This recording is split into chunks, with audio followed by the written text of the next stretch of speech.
Good morning. Welcome back to my channel. If you are commenting on the replay, comment replay. I always go back and read and interact in my comments. We're starting on chapter 5 here. It's a big one, so we're going to do multiple parts. And be sure you subscribe so you can interact with me live. All right. Chapter 5. The slyest form of control is making people think they are free while having someone manipulate their every move. One form of dictatorship is being in a prison cell, seeing the bars. The other, a far more subtle form of control and dictatorship, is when you can't see the bars and you think you're free. The biggest hypnotist in the world is an oblong box in the corner of the room that tells people what to believe. Television, with its reach into everyone's home, creates the basis for the mass brainwashing of citizens, as we will see in this chapter. You may not realize it yet, but your mind is being shaped and molded every time you turn the one-eyed babysitter on. When you watch the TV, the right hemisphere is twice as active as the left, which in itself is a neurological anomaly. The crossover from the left to right releases a surge of the body's natural opiates, endorphins, which include beta endorphins and enkephalins. Enkephalins. I'm going to show you that word I'm struggling with. Let me know who's here. Tell me your name and where you're from if we haven't talked before. All right.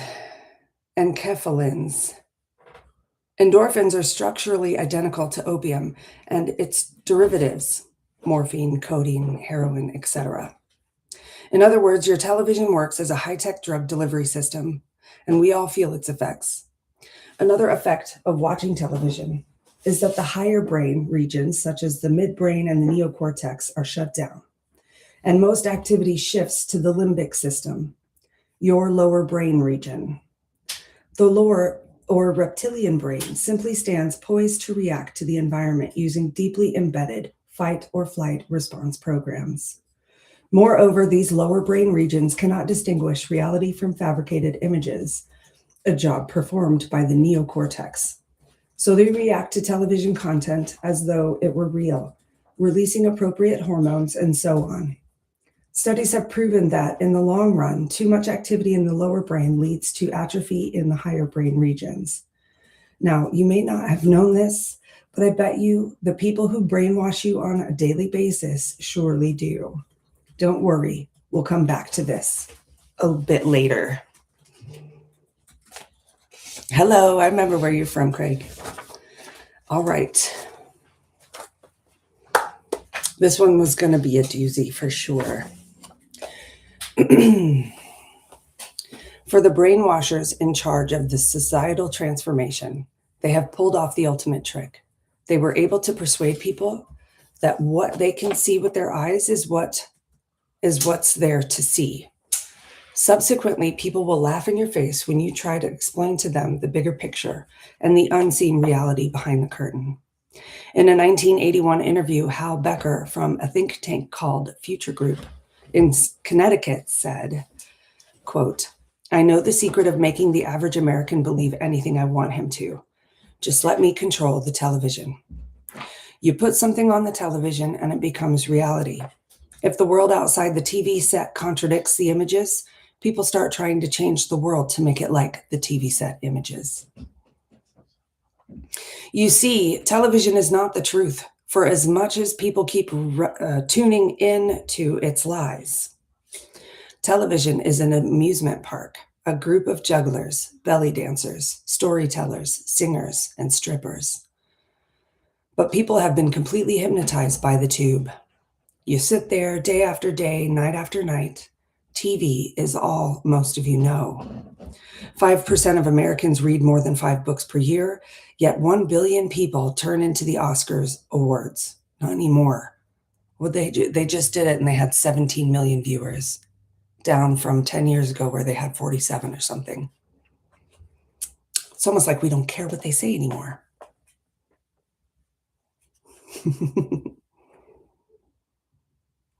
Ooh, I lost myself. Okay, you dream like a tube, speak like a tube, smell, dress, act like your television.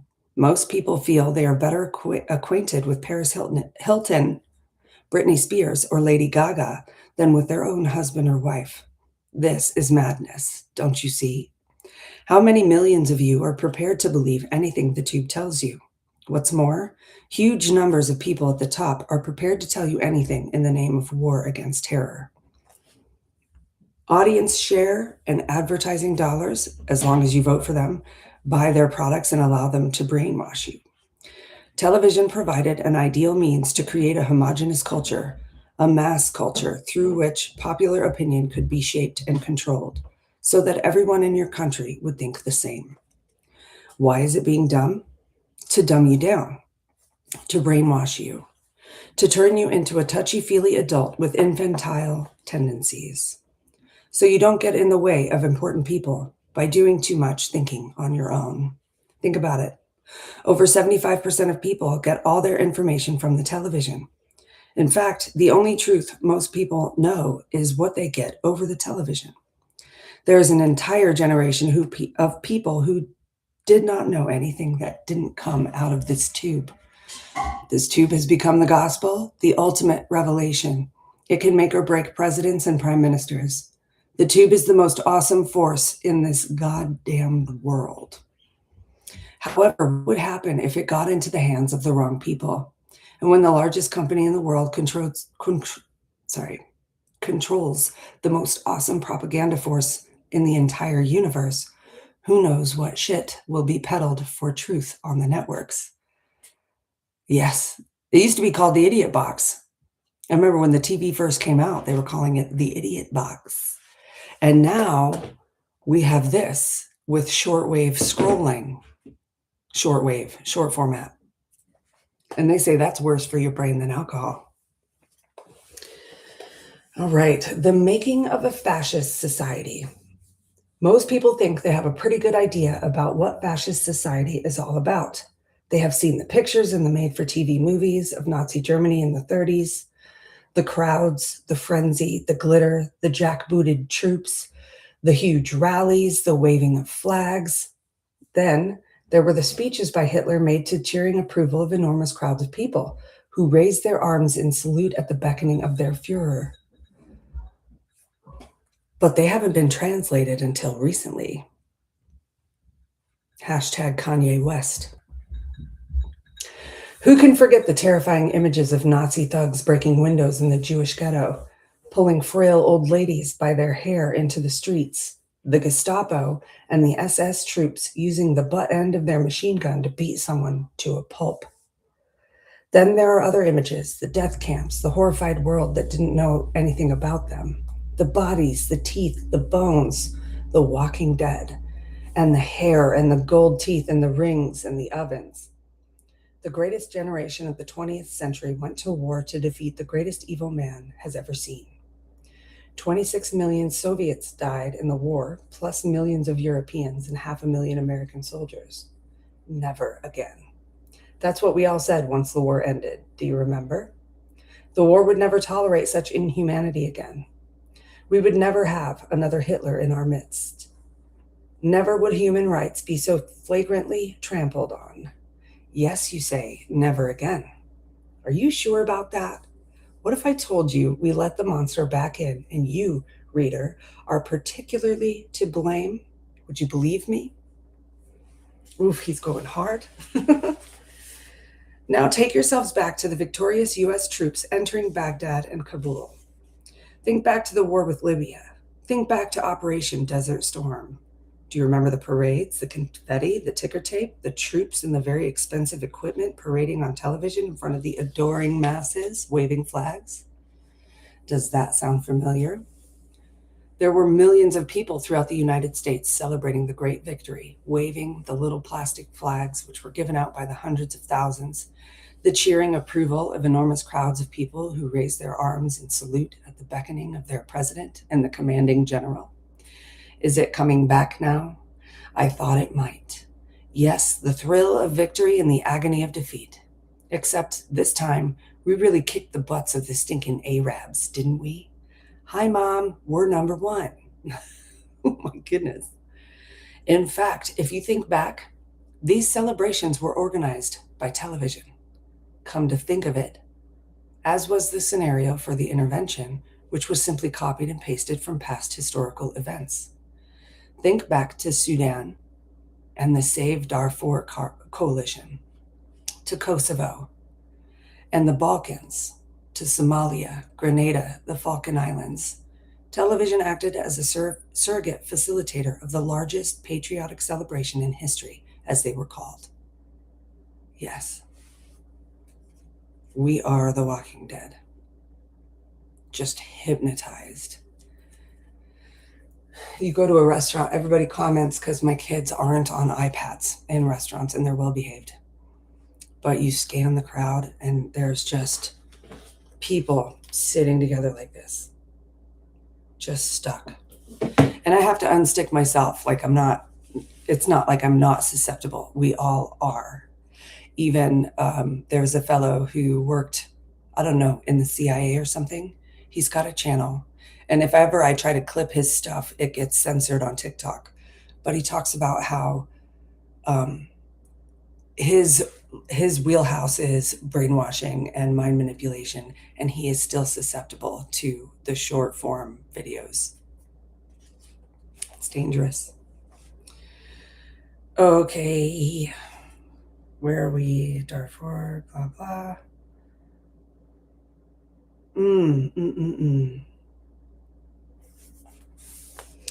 I apologize for getting stuck. Oh, okay. As Keith Harmon Snow reports for Global Research on February 7th, 2007, in reference to Sudan Britain-inspired conflict, first, quote, first, create instability and chaos that gives the appearance of Arabs fighting Africans. It's always those other people over there killing each other. Second, wage a media campaign that focuses a laser beam of public attention on the rising instability. Third, whip up public opinion and fury among a highly manipulated Western population who will, quite literally, believe anything. Fourth, make sure the devil, this time it's the Janjaweed, comes on horseback. This later point underscores the tight, unwavering narrative of good versus evil. Fifth, demonize the enemy. Read Dirty Arabs. I don't know if that is a reference to a book or an article or something, but it's in brackets. And their partners, another bracket, Chinese oil companies and Russian arms dealers. Sixth, send Christian soldiers and their humanitarian armies onward. Enter, quote, Save Darfur. And voila, a movement is born. Seventh, continue to chip away the power of the enemy by chipping away at their credibility. Eighth, under the banner of high moral approbation and with full support of a deeply caring Western public, overthrow the malevolent forces of Islam and the Orient, in brackets, and instill a benevolent, peace-loving, pro-democracy government. Last, wipe away the sanctions no longer needed and bring much-needed development to another backwards country. And there you have it, yet another civilizing mission to conquer those barbaric Arab hordes and those starving, helpless, uneducated, diseased, AIDS-infested tribal Africans. Amen. This example shows the efficiency with which television can organize public opinion on behalf of foreign military crusades that advance the cause of world government, without even publicly stating that the world government or one world company is the goal. Remember, it was the television that told you what you were celebrating and the why you must feel proud to be an American, or at least be envious of others who are American. This doesn't apply solely to the world of politics. Think back to Spain's 2010 glorious World Football Cup victory. The celebration wouldn't have been the same without TV reaffirming our right to feel proud.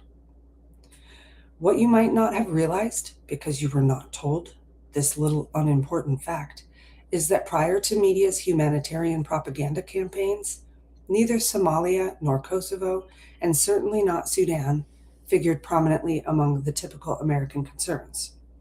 In fact, over 85% of the American public could not find Sudan on the world map. The same could be said for Somalia and certainly Kosovo. Not anymore, Somalia front. Not to mention Iraq prior to Desert Storm invasion of 1991. 87% of Americans didn't know where Iraq was on the map and had no idea who Saddam Hussein was until CNN's diligent, relentless efforts to indoctrinate the American public made those military campaigns possible. I remember that. I remember Saddam's face over and over and over again. And I feel as though I remember somebody making a video of all of the clips of just Saddam on the news. It was just hammered into us. All right, nevertheless, what's absolutely mind-boggling is that the public never questioned any of it. Instead, people chose to participate in the celebration, either directly, lining the streets and waving U.S. flags, or through national television newscasts. By the end of 2010, more than 1.5 million innocent Iraqis are dead, along with Saddam Hussein. 5,000 plus American troops and unknown tens of thousands maimed for life, who are liberating the country on behalf of British Petroleum, Royal Dutch Shell, Halliburton, Blackwater, Chase Manhattan Bank, Bank of America, Citigroup, and an unending plethora of multinational corporations, all vying for a piece of an Iraqi sweepstakes and wealth. Hi, Mom. Do you think Afghanistan is any different? I mean, it wasn't war for Afghanistan, it was poppy fields. Another war, another dollar, another list of unsavory statistics. Between Afghanistan's and Iraq's tens of thousands of dead children, it says tenths of thousands. I don't know if that's just the proper way of saying it or if it's a typo. Tens of thousands of dead children, hundreds of thousands maimed for life. And of whom did we fight? And for whom did we fight? U.S. governments overthrew the filthy Taliban, only to replace them with one of the most corrupt leaders the world has ever seen, Hamid Karzai, a major drug trafficker in bed with some unsavory forces we came to fight against. Hi, Mom. Are we still number one? Number one in stupidity is what we are. So how do you feel now? This is why you celebrated. And believe me, there is no difference between the jackbooted Nazi thugs from the 1930s and the jackbooted Democratic liberators from 2011. Without even realizing it, you became a part of a mob, a fascist mob organized entirely by television. I know. I mean, it's all super important. The cover, I don't know if you can see it, but it's real kind of like cut and paste. But it's an important read for sure. So,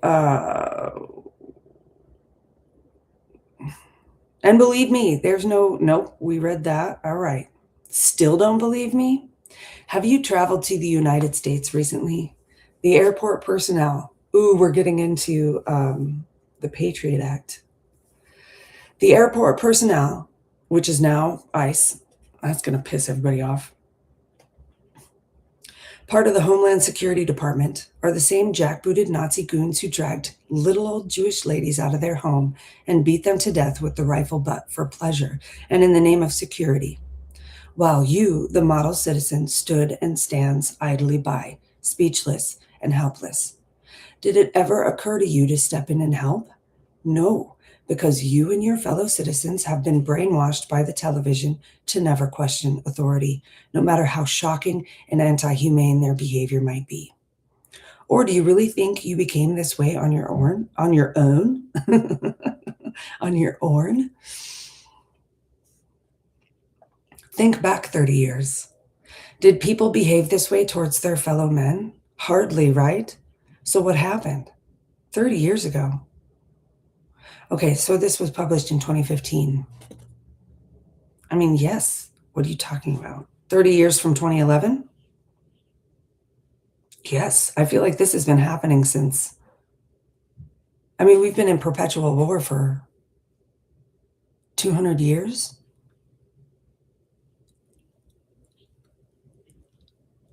I don't know. Don't quote me on that. So 30 years. Sorry, let me find my spot.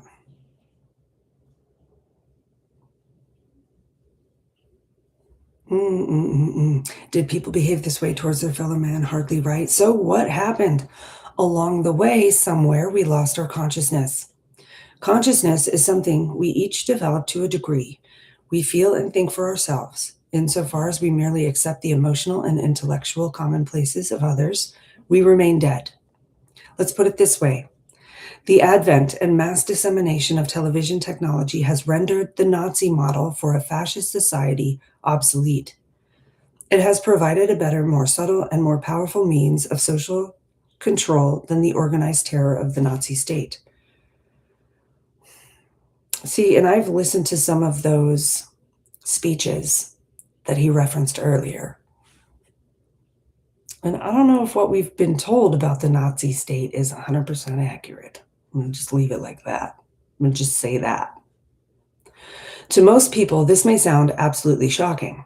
After all, what does an innocent celebration of democracy or football victory have to do with Nazism, right? The fascist concept of man. Investigative journalist Lonnie Wolf succinctly tells the story. Quote, the Nazi state was created by the same oligarchical, financial, and political interests who today control what we call the mass media and television.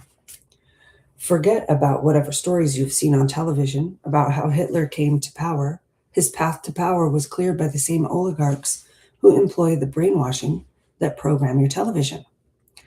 Over a period of years following the First World War, Germany was brutalized by the economic policy of this international elite. Hitler's Nazis were funded and promoted as a political option, and then steered into power in 1932 through 33. Once in power, the Nazis maintained their hold through the use of terror as part of mass brainwashing. In many ways, it were proper to view the Nazi period as an experiment in methods of mass brainwashing and social control. Which part? The before, during, or after? I think that can be debated. Nope, I already read that.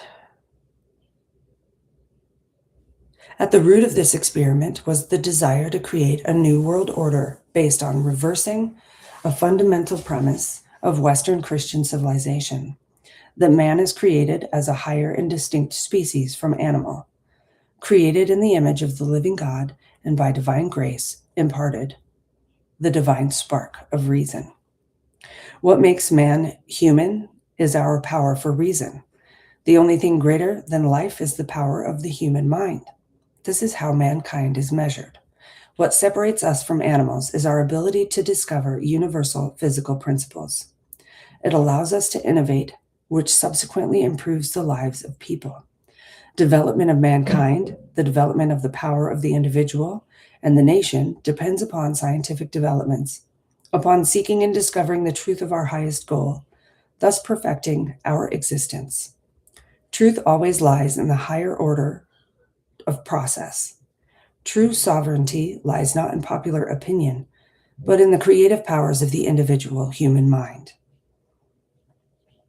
So it's a moral problem of mankind's destiny. As Lyndon LaRouche often stated, quote, every generation must advance beyond that of the preceding generation. And that hope that that will happen,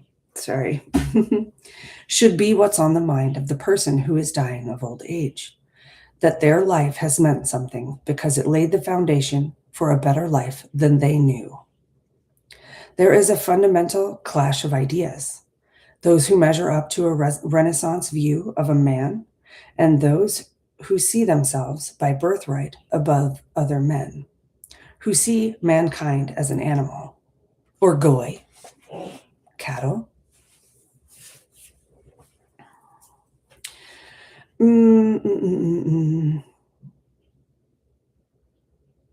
Sorry, as an animal, whose worst impulses must be repressed by the state. This is the view of the Enlightenment movement, and in its extreme form, the fascist state. For mass brainwashing to work, it must attack the Renaissance view of man. For no person with a strong moral compass seeking truth can be brainwashed. Until we can bring mankind into a real age of reason, into the age of progress and human knowledge, history will be shaped in actuality not by the wills of masses of humanity, but by the mere handfuls who, for purposes of good or evil, steer the fate of mankind generally as herds of cows are steered to and from the pasture, and occasionally also to the slaughterhouse. Freudian mass brainwashing. As much as it may surprise many, Nazi Germany was an experiment in Freudian mass psychology. What it means is that both Freud and the Nazis shared the belief system of man as a sinful beast who is allowed to exist under strictly imposed laws. Man is not made in the image of the living God, says Freud. Man has made God in his image for the purpose of easing the pain of existence. Freud called past intellectuals infantile for their defense of religious doctrine. We shall tell ourselves that it were very nice if there were a God who created, if there were a God who created the world and was a benevolent providence.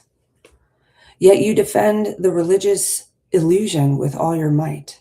If it becomes discredited, and indeed the threat to it is great enough, then your world collapses. He sounds like an atheist.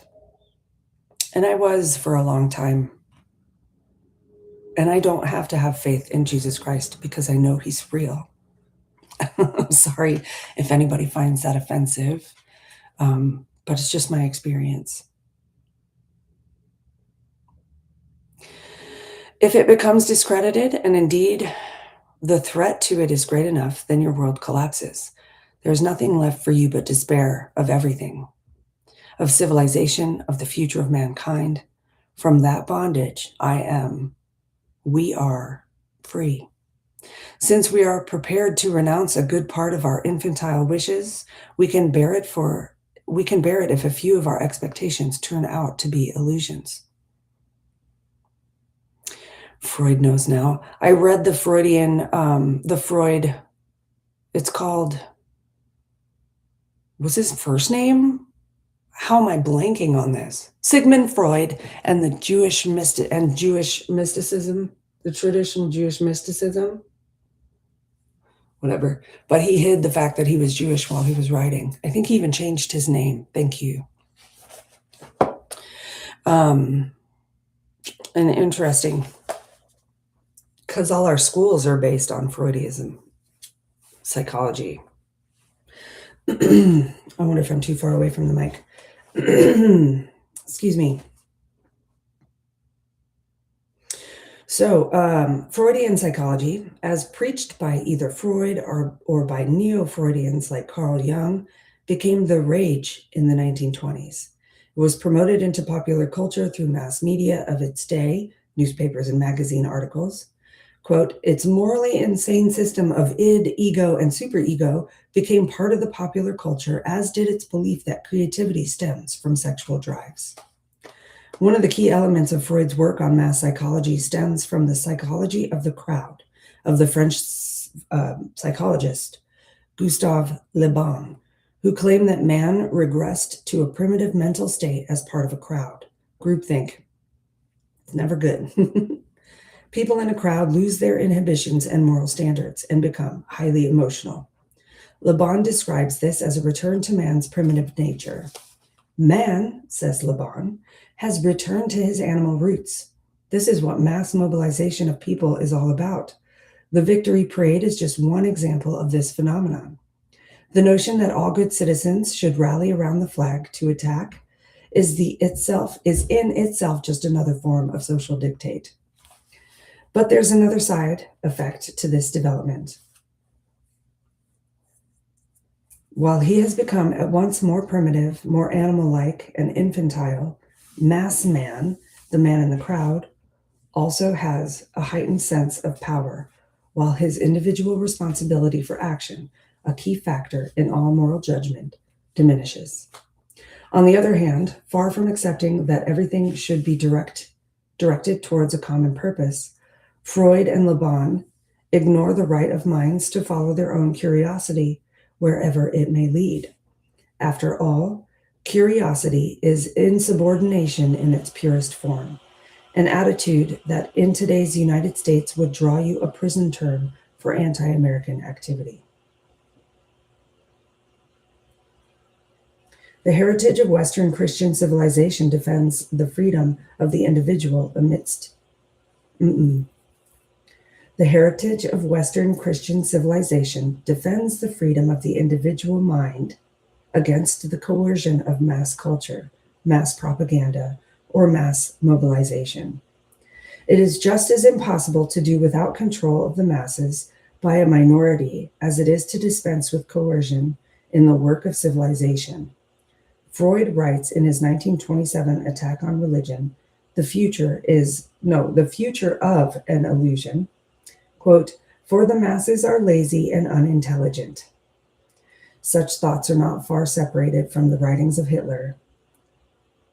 They form the core of Nazi thinking. Maybe I need to dig into that. I've read and listened to some of his speeches. Thank you. But they're about to dig into what he wrote in Mein Kampf. So long before Hitler published Mein Kampf, Freud, in his Mass Psychology, wrote about a leadership principle around which the Nazi state was organized. Quote, "Any mass, be it a nation or a randomly creative group, must have a leader," he wrote, adding, "someone who gives it its ideal." I'm sorry, that was an unusual sentence. So the quote is, "someone who gives it its ideal or value." The leader becomes the individual member's common ideal and takes over all his critical faculties. Just as the hypnotized individual surrenders his self-determination to the hypnotizer. It is the leader, Freud says, who provides the common bond for a mass of people, their common attachment to the leader, and it enables each member to identify with each other, giving form and direction to the masses.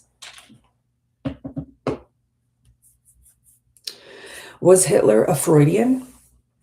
Quote, "It is known that Hitler read Le Bon," writes Lonnie Wolf in his piece on The Making of a Fascist Society. Quote, "It cannot be established that he read Freud, especially mass psychology, but it's clear that those who put Hitler in power and those who steered his movement read Freud, as did most of the ruling elite of the day. It was they who were promoting the Freudian craze and its propaganda throughout the world."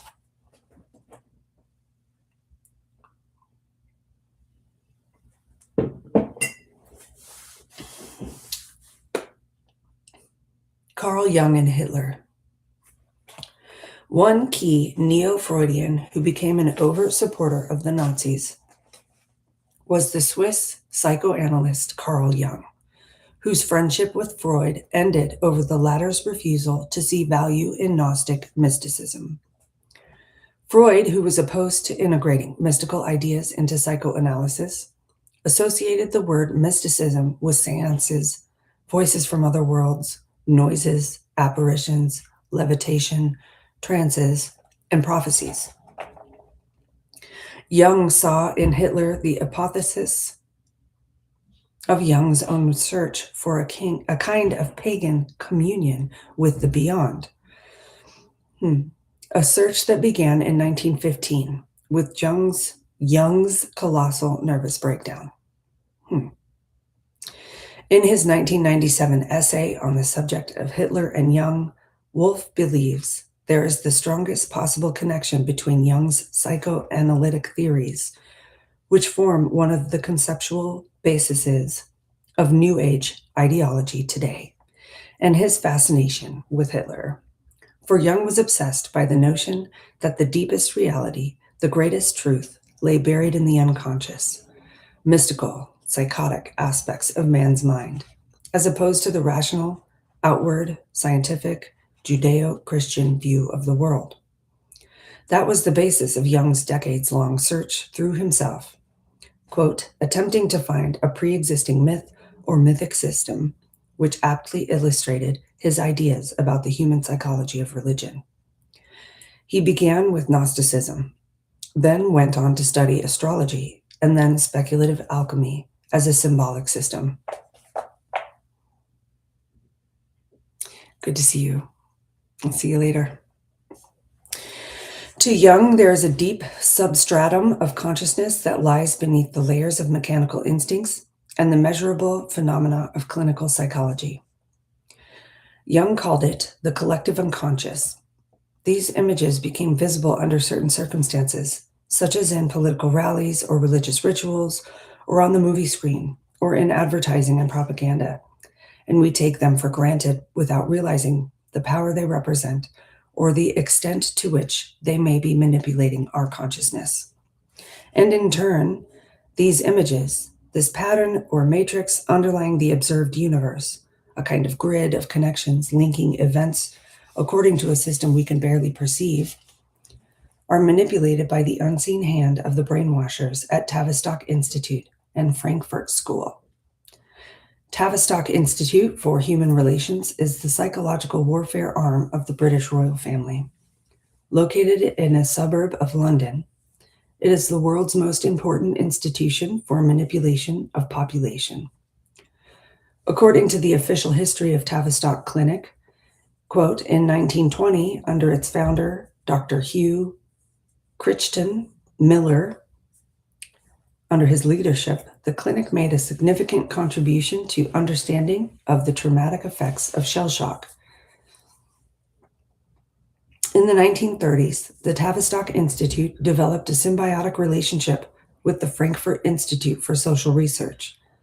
Their collaboration led them to analyze the culture of a population from a neo-Freudian standpoint.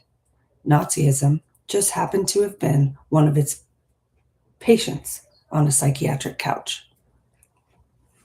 In a nutshell, Hitler was the prototype of a Jungian man who surrendered his reason to his unconscious and who welcomed divine madness, as Jung himself advised. Jung had been impressed by Hitler's meteoric rise to power and recognized that the dictator, quote, must have tapped some extraordinary energy in the Teutonic unconscious.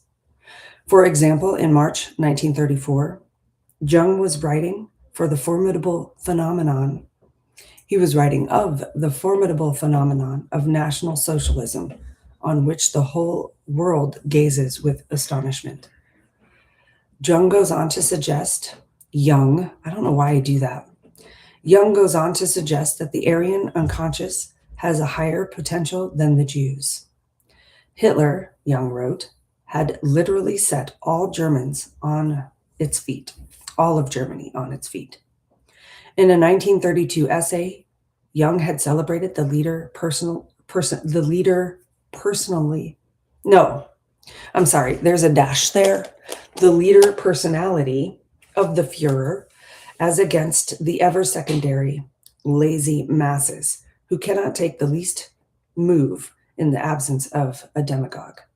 In 1936, Jung perceived Hitler to be one of the previously repressed Wotanic or ancient Germanic god elements. Quote, the impressive thing about the German phenomenon is that one man who is obviously possessed has infected a whole nation to such an extent that everything is set in motion and has started rolling on its course towards perdition. Was Jung aware of the Nazis' true nature? Hardly. In 1938, 5 years after Hitler's rise to power, Jung classified Hitler as a visionary and a truly inspired shaman or medicine man, whose power was magical rather than political. A spiritual vessel, the first man to tell every German what he has been thinking and feeling all along in his unconscious about German fate.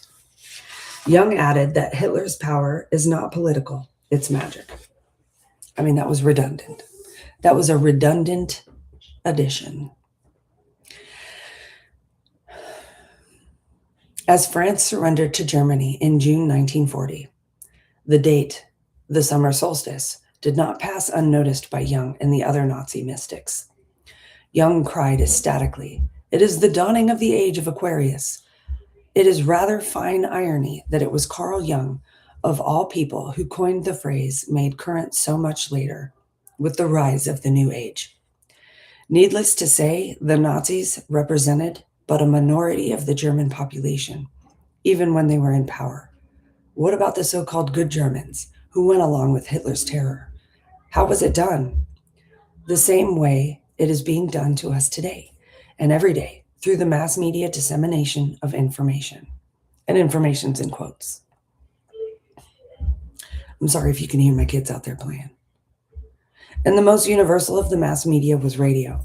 In fact, once in power, the Nazis ordered the production and mass dissemination of cheap radio receivers for the entire population of the country. This is the real meaning of mass audience. The concept behind it was the same as discussed by Freud in mass psychology. That is, individuals participating in the mass phenomenon are susceptible to suggestion, to losing his moral conscience, thus becoming overwhelmed by mass experience. 1 second, I'm going to text Justin and see if he can't settle them down.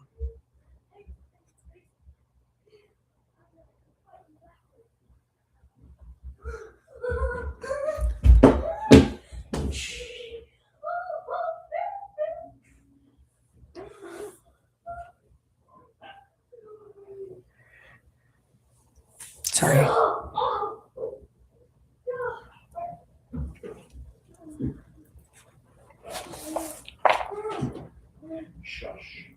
Shush. I wonder if you can hear that. Yeah, there is only self-education, and it depends on where you're getting it from. All right. And the most universal of the mass media was radio. In fact, once in power, cheap receivers, individuals participating in the mass phenomena. Okay, the concept behind it was the same as discussed by Freud in mass psychology. That is, individuals participating in the mass phenomenon are susceptible to suggestion, to losing his moral conscience. That's where I ended. I'll try and keep it there.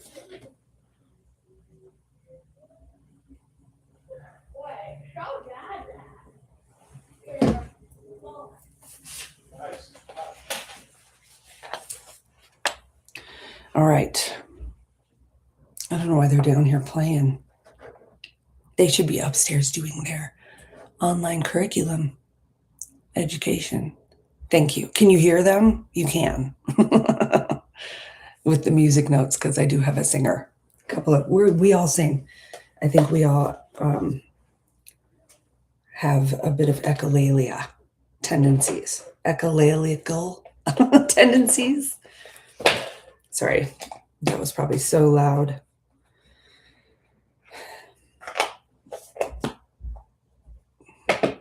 Thanks to the two of you here with me right now. I get it. I know that this stuff isn't for everybody, and certainly not live always, but I appreciate you being here. So,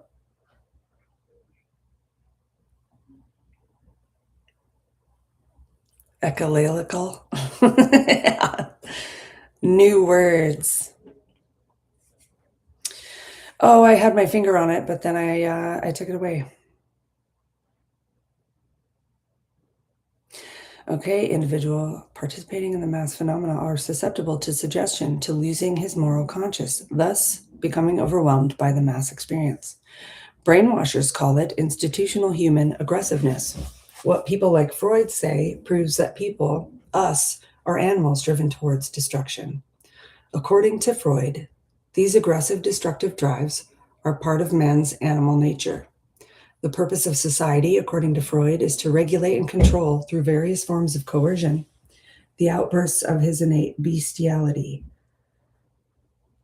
against which the human mind is ultimately powerless. Freud's principal point was that masses of people can be organized around appeals to the emotions. Oh God, you see that now. And I try to tell people, like my leftist friends, if the news makes you feel more than inform you, change the channel. My mom got so upset over, she gets upset over most things. I actually just recently met an old distant cousin. It was yesterday.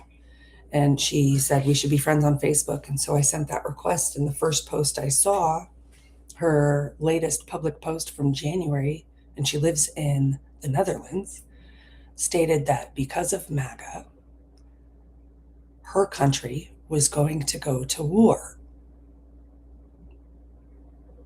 And I was like, what? For what? For what? It was this whole emotional post.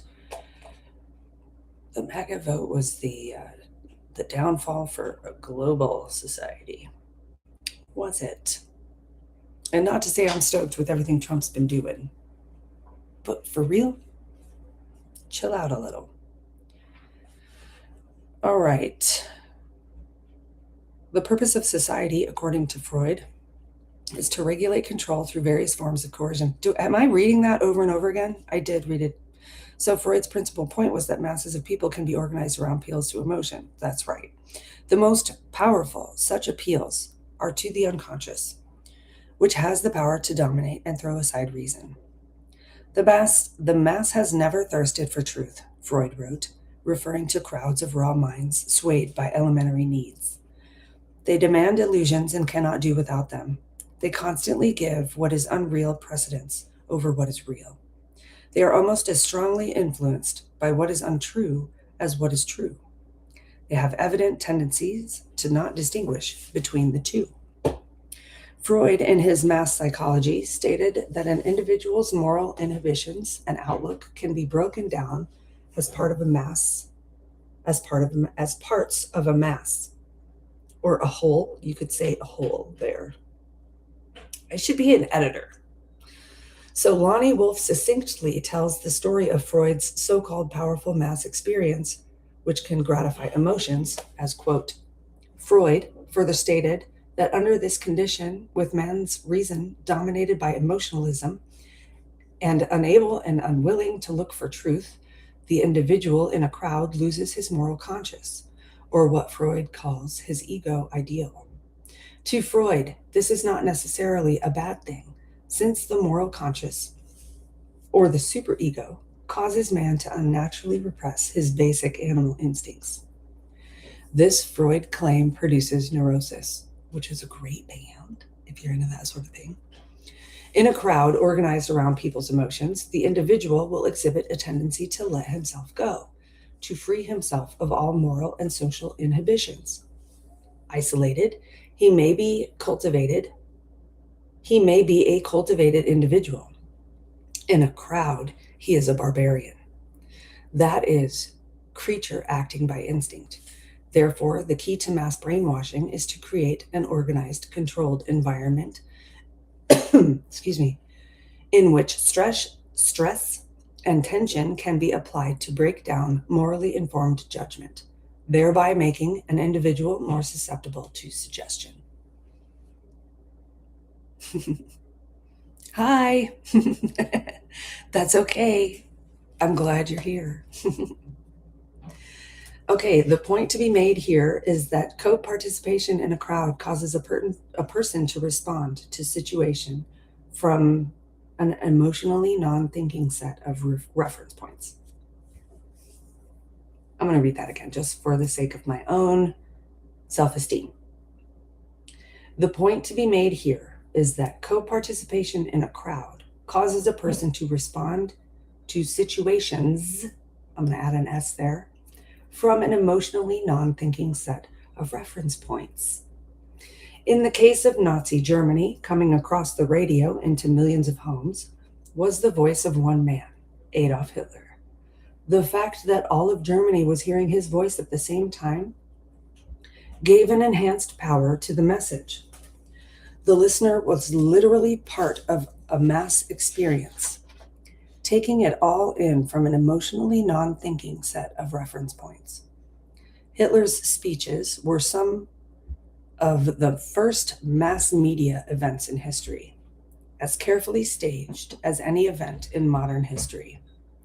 Both Tavistock and the Frankfurt School paid close attention to Nazi propaganda techniques, which they willingly incorporated into their research. The aim of this project, as stated in Adorno's Introduction to the Sociology of Music, was to program a mass culture as a form of extensive social control that would steadily degrade its consumers. The application of their research into human behavior was set to launch a decade later in a major irreversible cultural revolution in America. The brainwashers concluded that mass media events had caused people to suspend their belief in reality, that they had in fact been willing to accept uncritically things being said. To accept uncritically things being said. A comma there would have been helpful, or maybe I overuse commas. Oh, where was I? I hate that I do that so much. I'm sorry, you guys.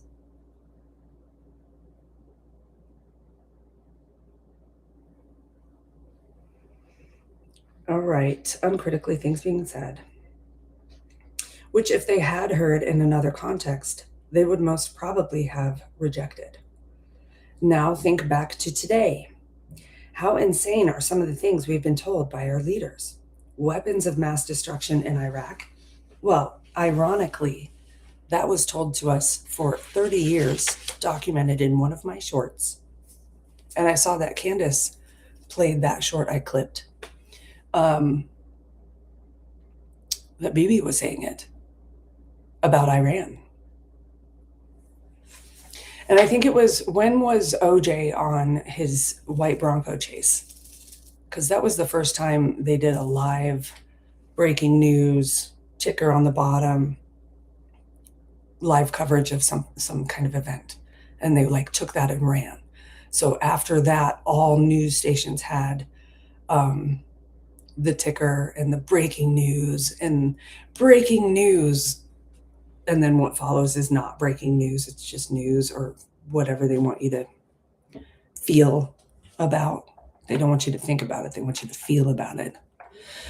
So Iranian mullahs allegedly threatening the security of the United States. Libyan leader Muammar al-Gaddafi supplying his troops with Viagra in order to rape women participating in the rebellion. Osama bin Laden's death, and he spelled it with a U, Usama,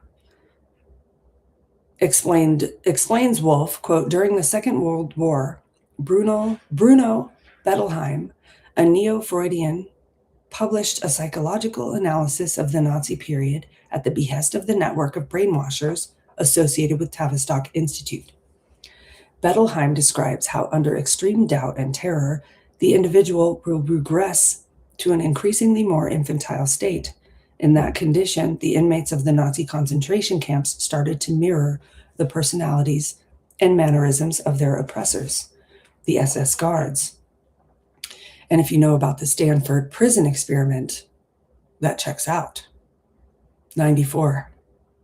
Interesting. That's when O.J. Simpson went on that high-speed chase. So, and there was born the Kardashians. And Chris brought Bruce to the trial to sit behind her husband. Isn't that weird? Hi, Ricky. Welcome back. June 17th. Oh my goodness. All right. In a widely circulated version of his work, The Informed Heart, he indicated that life outside the concentration camps mirrored the psychological disintegration taking place inside. All German citizens were becoming more infantile, less able to act as reasonable adults. In The Informed Heart, Bettelheim writes, quote, "The good German had to be unseen and also dumb. It is one thing to behave like a child because one is a child. It is quite another thing to be an adult and have to force oneself to assume childish behavior. It is not just coercion by others into helpless dependency. It is also the clean splitting of the personality. Man's anxiety, his wish to protect life, forced him to relinquish what was ultimately his best chance for survival."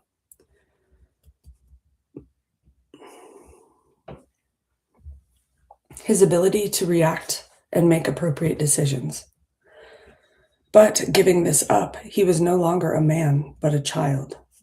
Knowing that for survival, he should decide and act, and trying to survive by not reacting. These, in their combination, overpowered the individual to such a degree that he was eventually short of all self-respect and all feelings of independence. In the end, the Nazi experiment failed, and the Nazis themselves, a group of Gnostic psychotics, had to be destroyed by the same forces who put them in power in the first place. In the meantime, the Third Reich caused a massive shift of consciousness on the planet, a paradigm shift, if you like. Although occultism and politics have long been bedfellows since the days of Joseph interpreting dreams for Pharaoh, or King Saul consulting the Witch of Endor, or even earlier in the astral templates at Nineveh, and Babylon, the world came very close to enduring a massive and industrialized cultocracy in the form of the Third Reich. It is worth repeating here that the Nazi Party was not a political party, as we commonly understand it, but a cult. Nazi appropriation of the occult was a weird farrago of astrology, Freemasonry, racism, rooted in occultism, and popular European folklore. The Cathars, the Holy Grail, the Knights Templar, the Arthurian legends, sinister forces at work against humanity. In Morning of the Magicians, one of the most explosive books of the 1960s, the authors identified these forces in paranormal terms, but always linking them back to the fascist fantasies of Hitler, Himmler, Rosenberg, Dahr, and Hess, blatant occult fantasies that became government policy, which led to the Holocaust and World War II. That millions of innocent people died because of the twisted dreams and the greatest tragedy of the 20th century.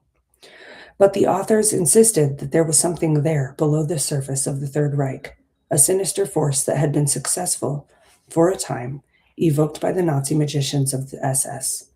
The phenomenon of coincidence, or what Carl Jung called synchronicity, was the most obvious evidence of the operation of this force, and one which the authors suggested could be basis of a whole new conception of history. And when it was all over, those who imposed this horror on the world attempted through mass media to blame their victims for the crimes committed. The Germans, whom the oligarchy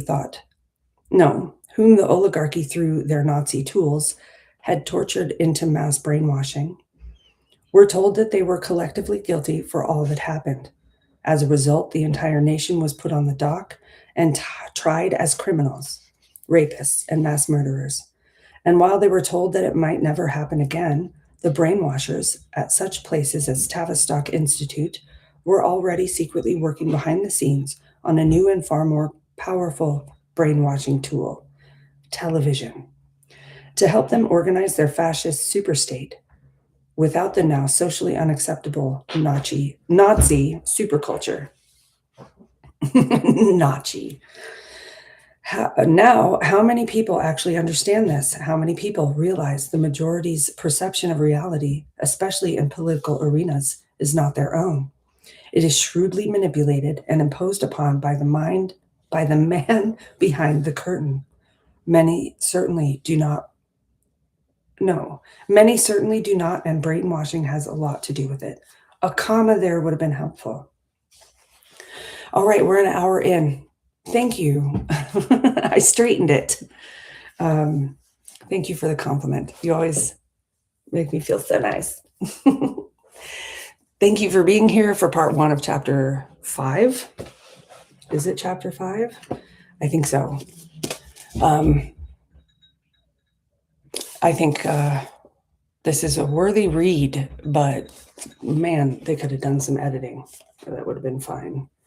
And I've got a good chunk. Look at this ribbon, shows you how much is left in chapter 5. So come back tomorrow. Please like and subscribe what you see coming from my channel. I appreciate it. Oh, sounds like a herd of elephants running through my house right now. We have some people coming to look at the house, so we can maybe get a renter or a buyer. And that's exciting. And I've got to go help clean up. So like I said, thanks again for being here. We'll talk soon.